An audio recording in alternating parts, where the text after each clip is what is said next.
And now, to lead our ceremonial toast, let's give a round of applause for Mr. Junius Eusebio.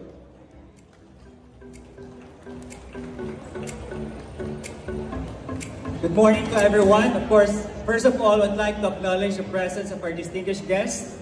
We have here the Honorable Mayor Eric Olivares, Congressman Gus Tambunting, and our very own SMEDD President, Mr. Chico C. So today is a exciting day for all of us because today we are going to celebrate the opening of our newest wing here at SM City Bicutan. Today is also a testament to our dedication, hard work, and collaboration across all departments, across all teams.